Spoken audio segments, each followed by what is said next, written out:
beautiful soul. Welcome back to another episode of Reset and Rise Midlife. And today's topic is close to my heart. And honestly, it's been one that I've been carrying around since I've been a little girl. Healing the inner child. Now, before we dive in, I want you to know that this is going to be real and raw conversation. We're going to touch on memories, wounds, and truths that many of us have kept locked away.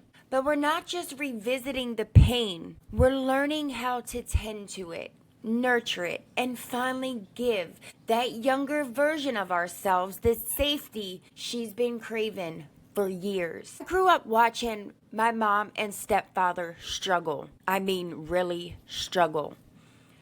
And when you're in a kid in that environment, you develop this deep desire to fix things.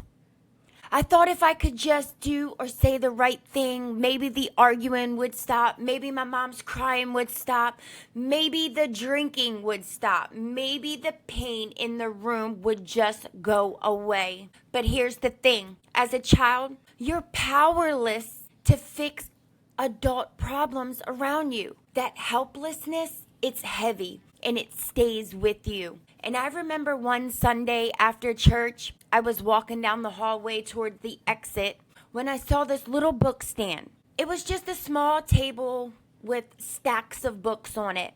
I loved reading. Books were my escape. They were the only way that I could disappear into another world and not hear what was happening at home. So I stopped, curious, and asked the woman at the table what the book was about. She smiled and she told me this is an AA book, Alcoholics Anonymous. People read it when they're struggling with alcohol and they want to change their lives. The moment she said that, something lit up inside of me. My little heart knew my stepfather needed that book. I didn't know anything about recovery or programs.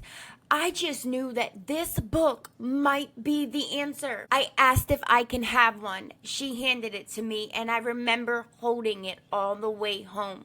My chest was so full of hope. That night, I gave it to my stepfather. I can't remember exactly what I said. It's been so long, but I do remember the feeling.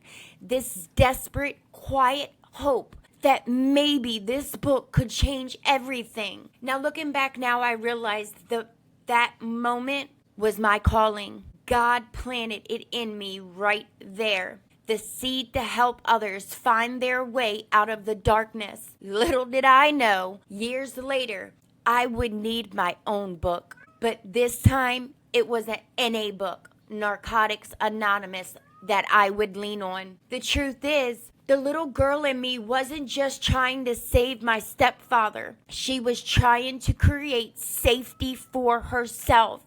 She was trying to feel secure in a home where instability was normal. And when we talk about healing the inner child, we're going to talk about going back to those moments and giving ourselves the love, the protection, and the validation we didn't get then. Because here's what happened when we don't. We grow up with those wounds.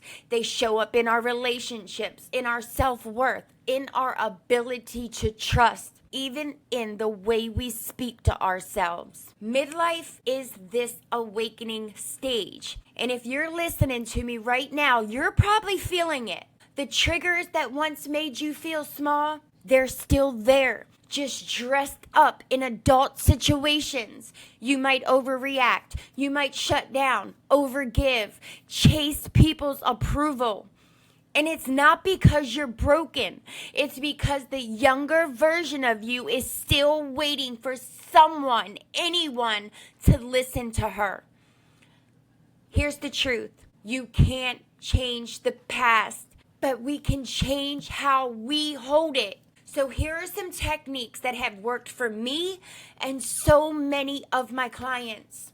1, inner child letter. Write a letter to the younger you at a specific age when you felt most alone or scared. Tell her what she needed to hear back then. 2. Safe space visualization. Close your eyes and imagine taking your younger self by the hand and bringing her into a safe, beautiful place. 3. Daily inner child check-ins. Ask yourself each morning, what does little me need today? It could be rest, play, reassurance, or creativity. 4. Reparenting actions. Do things your caregivers never did for you, even if it's small, like making yourself a comforting meal, buying that Mickey Mouse stuffed animal, or gently giving kind words to yourself. But this is the part that has played the most role in my life. Affirmations and incantations. You see, affirmations are statements you repeat to rewire your thoughts. Things like, I am safe, I am worthy. Incantations take it further. They involve your voice, your body, and your energy. You say them with emotion, movement, and with power, so your nervous system feels the truth, not just hears it. Here's an example. An affirmation is, I am worthy of love. I am worthy of love. Now, an incantation, you're going to stand up. You're going to put your hand over your heart and you're going to say it with conviction. I am worthy of love and I claim it now. Your nervous system will thank you later. Now, here's your homework for this episode. Choose one of these 3 exercises and do it today. 1. Write a letter to your younger self. Choose an age where you felt powerless. Write in detail, specific details, the way your hair looked, the way the room smelled, the way your caretaker looked. Write details, telling her now what she needed to hear back then. 2. Find one physical object that comforts you. It could be a blanket, a candle, a stuffed animal, and use it as a safe anchor when you feel triggered.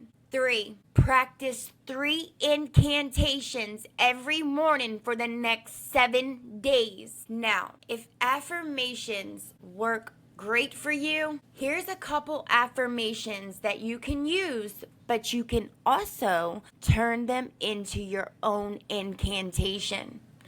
1. I am safe now. 2.